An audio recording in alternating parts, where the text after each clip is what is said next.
Deux Rois, chapitre 13.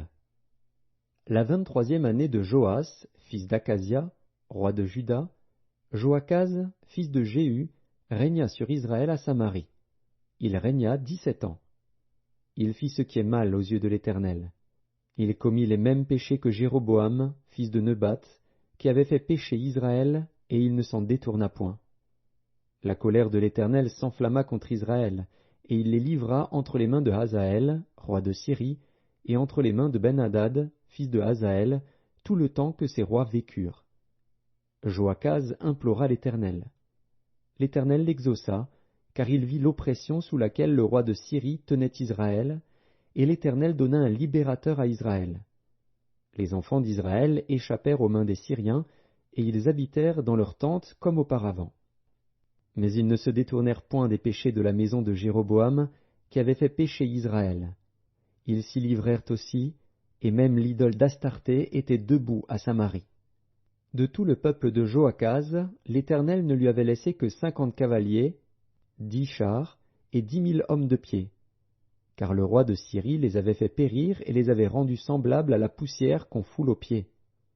Le reste des actions de Joachaz, tout ce qu'il a fait, et ses exploits, cela n'est-il pas écrit dans le livre des chroniques des rois d'Israël? Joachaz se coucha avec ses pères, et on l'enterra à Samarie. Et Joas, son fils, régna à sa place. La 37e année de Joas, roi de Juda, Joas, fils de Joachaz, régna sur Israël à Samarie. Il régna 16 ans. Il fit ce qui est mal aux yeux de l'Éternel. Il ne se détourna d'aucun des péchés de Jéroboam, fils de Nebat, qui avait fait pécher Israël, et il s'y livra comme lui. Le reste des actions de Joas, tout ce qu'il a fait, ses exploits, et la guerre qu'il eut avec Amadzia, roi de Juda, cela n'est-il pas écrit dans le livre des chroniques des rois d'Israël? Joas se coucha avec ses pères, et Jéroboam s'assit sur son trône. Joas fut enterré à Samarie avec les rois d'Israël. Élisée était atteint de la maladie dont il mourut. Et Joas, roi d'Israël, descendit vers lui, pleura sur son visage, et dit, « Mon père, char d'Israël et sa cavalerie !» Élisée lui dit, « Prends un arc et des flèches. » Et il prit un arc et des flèches. Puis Élisée dit au roi d'Israël, « Bande l'arc avec ta main. » Et quand il l'eut bandé de sa main, Élisée mit ses mains sur les mains du roi, et il dit, « Ouvre la fenêtre à l'orient. » Et il l'ouvrit. Élisée dit, « Tire. » Et il tira. Élisée dit, « C'est une flèche de délivrance de la part de l'Éternel, une flèche de délivrance contre les Syriens. Tu battras les Syriens à Aphek jusqu'à leur extermination. » Élisée dit encore, « Prends les flèches. » Et il les prit. Élisée dit au roi d'Israël, « Frappe contre terre. » Et il frappa 3 fois, et s'arrêta. L'homme de Dieu s'irrita contre lui, et dit, « Il fallait frapper 5 ou 6 fois. Alors tu aurais battu les Syriens jusqu'à leur extermination.